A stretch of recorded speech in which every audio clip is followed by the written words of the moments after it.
Hello, class. Today we're talking about Chapter 11, Writing for Broadcasting. Now, one thing you want to know about writing for broadcasting that is going to be a bit different than when you write for a traditional news medium or if you're writing for the web is you want to keep everything short and simple. Make sure that you are getting to the heart of your story right away. That means using the right word at the right place at the right time. Now, most of the time, whenever you're formatting everything, you're looking at keeping everything down to about a 10 or 15-second read. That means making sure that you are using the shortest form possible when you're writing your sentences. Most of the time, it will be a noun verb or noun verb object format. You'll try to not use as many prepositional phrases or adverbs. So if you were writing a sentence about Chet Baker, you would say Chet Baker played the trumpet. We have our subject and our predicate. It's the noun, the verb, and then the object at the end. Now, again, you're looking to simplify and minimize the story. Think about the speaker and your listener. So, whenever a person reads a news script, a lot of times they are either totally using a teleprompter or they're using a combination of a teleprompter and a paper script. This is a time when you definitely want to read your script out loud. You want to see if you're running out of breath whenever you're reading. Your general pacing, you're trying to keep everything at a level where someone listening can understand what the speaker is saying. You want to think about how long it takes to say a word or a sentence, and also to consider that your listener is probably going to be distracted. So whenever your audience is listening, it's usually going to be, even if it's for a TV broadcast, they aren't necessarily going to be at the TV sitting there watching it the whole time. The majority of people are going to be either getting ready for work or maybe they're driving their car.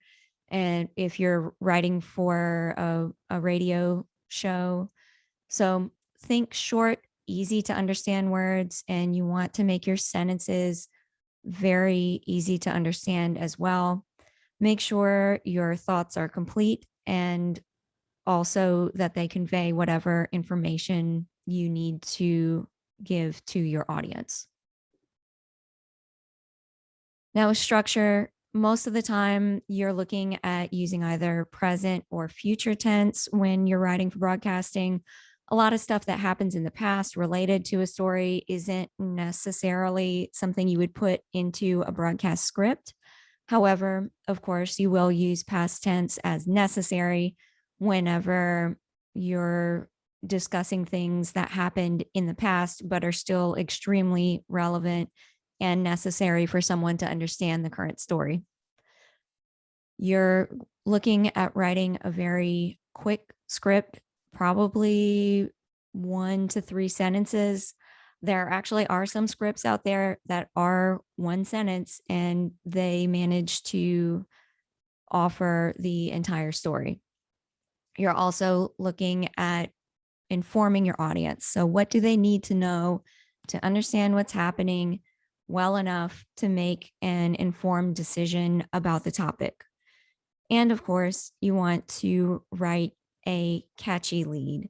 So, think about what would draw you to a TV or what would keep you from changing channels if you're listening to the radio or to a podcast or something.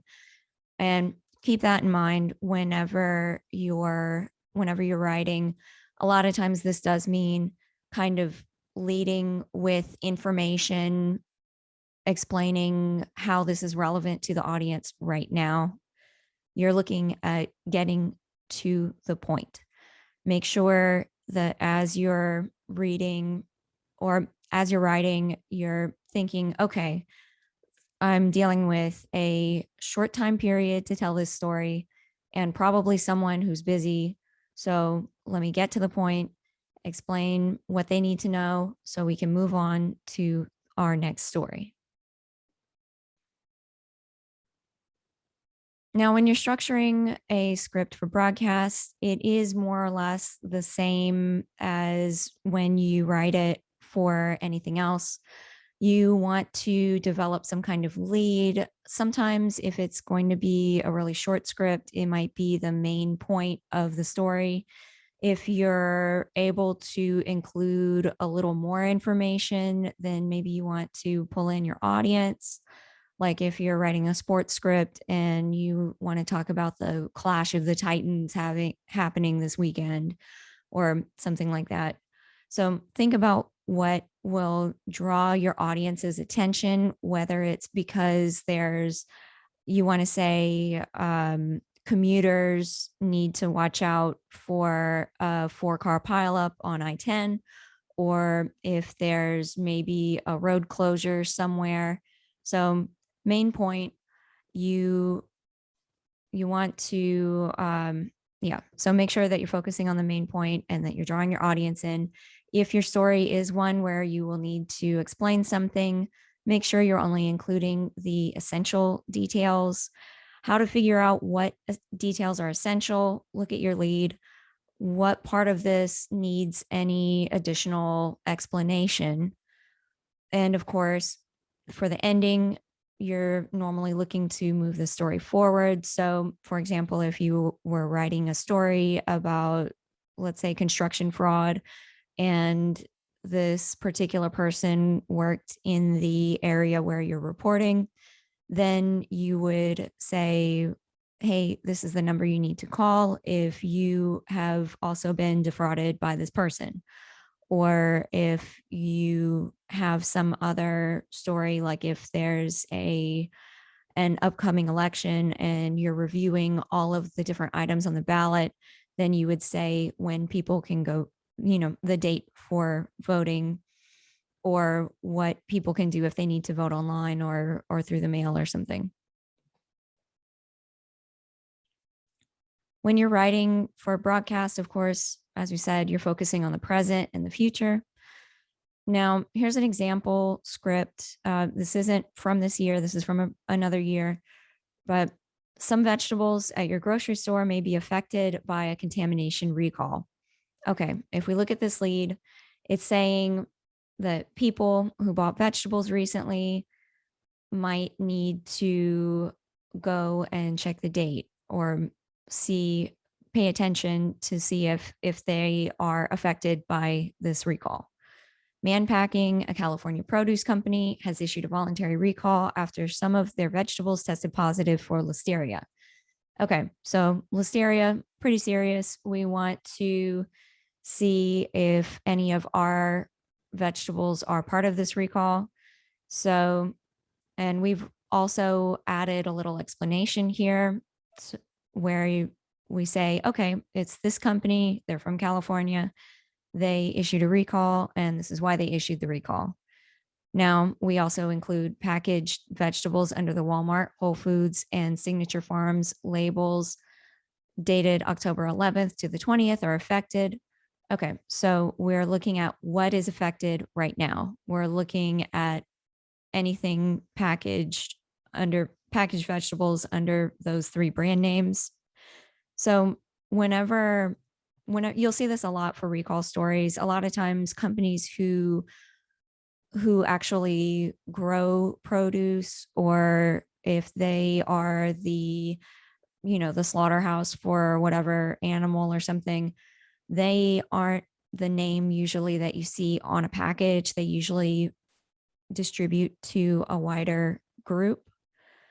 Now, what this means is you're offering additional information for the viewer to help them understand what kind of contamination it is, who is affected and what they can do about it. So they can, if they did purchase any packaged vegetables with one of those three labels and the dates match the ones you just listed, then they will know what to do. They'll know that they are affected. And then you move the story forward by saying you can discard them or return those items for a refund. Okay, so we gave them a couple of options about what they can do if they notice their vegetables are affected. And then, of course, since this is probably like a 20-25 second read, which is a little long, but whatever. It happens sometimes. So in this case, we're saying you can discard them or return those items for a refund. And then in case you missed or don't remember exactly what we said, you can also act on this information by finding a list of recalled items at katc.com. Now, of course, they could find this information on the produce company website. The FDA does also keep a list of both voluntary recalls and ones mandated by the FDA. So that would be another place people could look. Usually, though, you do want to repost this particular kind of information on your website, and you would probably embed the list on the website as part of your story. Now, another thing people include whenever they're writing broadcast scripts is a pronunciation guide. This is usually for proper nouns or for anything that might be a little tricky to say. Now, one way to avoid needing these, of course, is to use simple words or phrases, or sometimes you actually don't even need to include a particular name of something. But in this example, we're using the pronouncer for Nevada. So this was for Nevada. A lot of times, if you're a producer and you're writing a script for an anchor, they'll usually review something and include their own pronouncers. If it's something where they know they're going to have an issue, however, you can also include them whenever you can kind of preemptively include them if you have someone with maybe a tricky first or last name, or maybe a location that isn't exactly where someone, like if it's an unusual place, you could include it there as well. And for numbers and symbols, usually if you are using a percent sign or a number sign in a traditional script, whenever you are writing for the teleprompter, you're probably going to write those out. Some people are okay not writing them out, but especially for the dollar sign, you're usually going to write out the number. Now, in this example, if we had $10,453,645, you would round it to about $10.5 million, and you would write it out as you see it here. Now, if it's a larger number, usually like 45 or 50 or something, then you would use the numeral. And of course, that's the way we see it here. But again, you're still going to round that number. Whenever you have a really complex number, it's very difficult both for the reader, so the person who has to say it, and for the listener to understand what a person is saying. So think about it whenever you are rounding numbers. Now, of course, you do want to be as accurate as possible, so as close to the original number as you can be. A lot of times that might mean including the phrases more than or less than a certain amount, or if you're saying about a certain percent or a certain number of dollars or something. So make sure you're including those.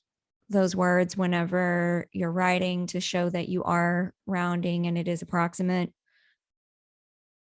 And whenever you are discussing anything that has where you need to, instead of saying a word, like when you have an abbreviation for something, or if you have an acronym, then where you say, or where you say CDC instead of CIDC or something weird like that, you actually write out the letters and include little dashes. It makes it easier to understand in the teleprompter, and it's harder sometimes for people to understand what abbreviation it is, even if it is an abbreviation, a well-known abbreviation. It just makes it easier for people to read whenever they're looking at a script from a distance. And of course, you do the same thing for call letters whenever you include them in a script. And now, if you do create any kind of graphic or anything, you would, of course, remove any of these adjustments that you're making for the broadcast script, and you would write them as you would for a traditional print article. Now, that's, of course, only in the graphic, not in the script for the person reading. Another thing, whenever you are writing when you're writing your broadcast script, you will indent each sentence.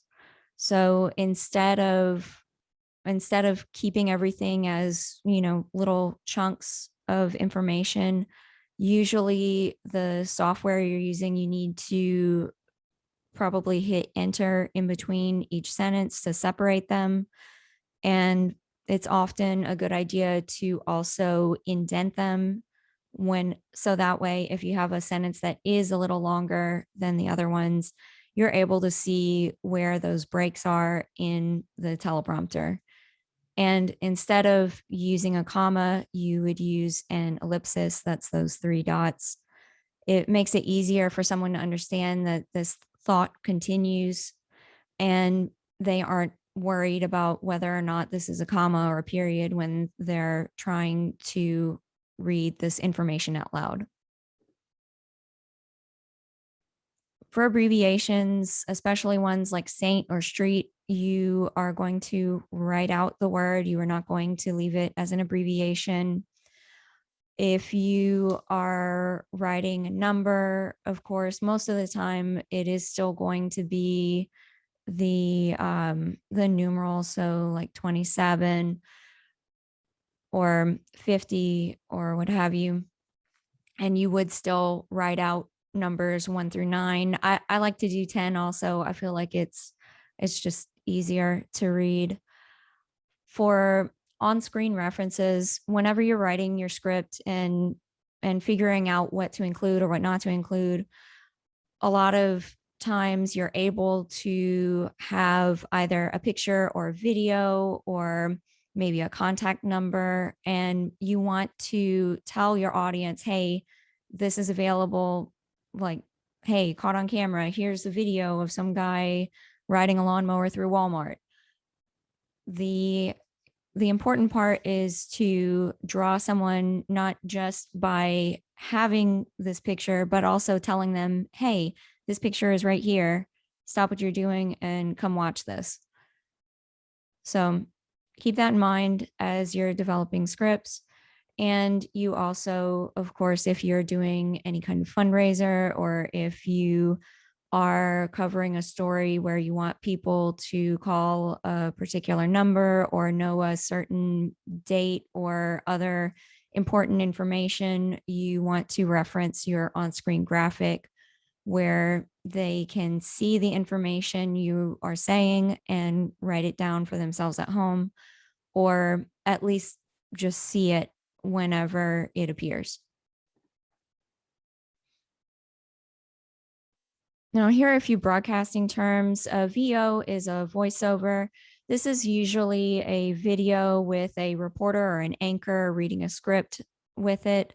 Sometimes you will have a VO that starts out on camera. So it might be the reporter without a graphic, or it could be someone with a graphic next to them.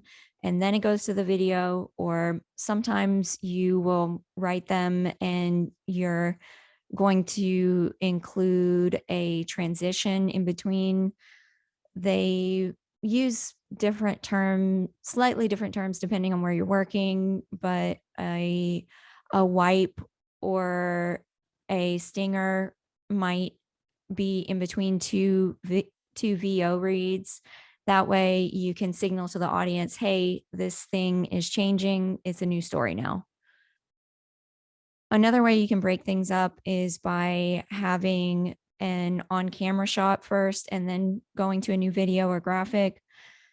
If you are just staying on camera with the anchor or the reporter and they don't have anything else around them, it's a reader. Sometimes there are things called over the shoulder readers where you're actually including a graphic, but it isn't covering the anchor or reporter's face. And that means that they are still on camera, but they also have an added visual for the audience to see and know what it is, what the topic is whenever the person is speaking. Another thing you can use instead of a video, sometimes you want to use a graphic instead. This might mean that you have a little three bullet point list of information that relates to your story, or you might have, let's say, a picture of the of a map where someone can say, oh, yeah, that's where this construction is going to happen tomorrow. So it's another item to keep in mind. And sometimes a graphic is going to be better than a voiceover. So think about your story, think about what you're trying to tell your audience, and whenever you develop your script, you will include a little note saying, oh yeah, I'm using this graphic, or I have this other thing. Another time whenever people use picture graphics would also be with an obituary. Usually the obituary ones will also include information about the wake or the funeral. And a mugshot graphic is also something you'll see a lot in the news. The mugshot sometimes is a good thing, but it's something that more stations are trying to kind of avoid using, at least in early stories where police are still figuring out what happened or different things. Just because they tend to get overused a lot because it's such an easy visual to find instead of having to send your photographer all over the city to shoot video at different scenes.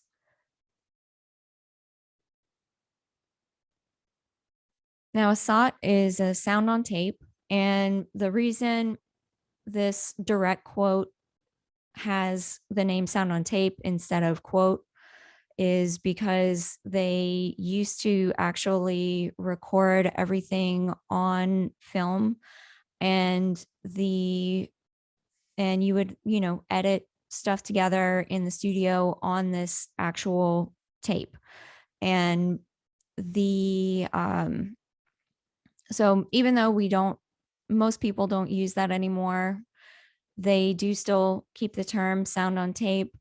Sometimes you'll see a bite as well. Bite is another way to say sound on tape. It's a sound bite. And that is your direct quote for your story. You can use direct quotes in a lot of different ways. Sometimes you will use them as a VOSOT. So that's maybe a voiceover read introducing the information, and then you include your direct quote after. Occasionally you will find it it makes a more compelling story if you include the direct quote first and then you have the voiceover after. You'll see this a lot at the very beginning of a newscast. Sometimes it's better. It ends up being a better introduction into the idea whenever they're doing their like headlines and everything. So different ways to include direct quotes into broadcasting. Now, another thing, of course, is the package report. Packages usually use a combination of everything we discussed already.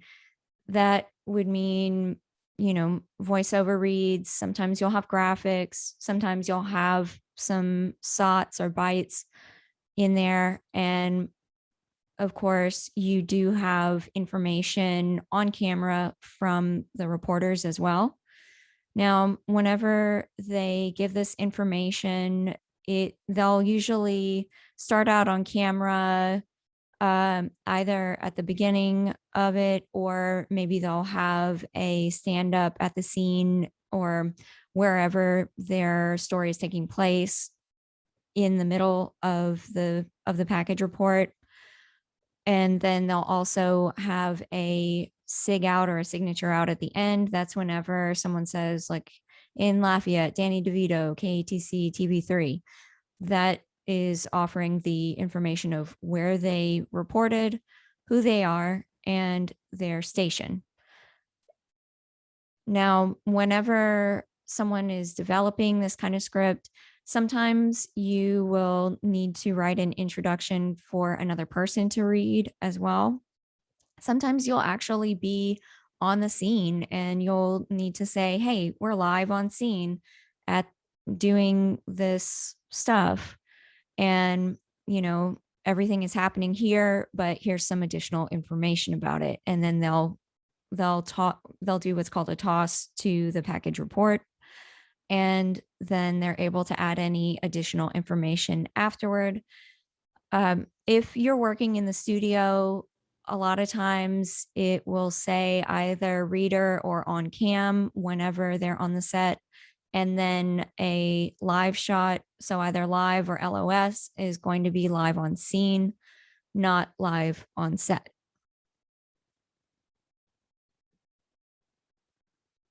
Okay, now a little step away from broadcasting scripts for a minute. For your reporting writing project part 2, you are writing a traditional news article based on your research and your interviews. So all that stuff you did in part 1, you're now applying it to a traditional news article. At least one direct quote from each interview should be included, and you need to include a minimum of 2 sources. So I'm not talking about the interviews. I'm talking about additional sources like print, audio, or video.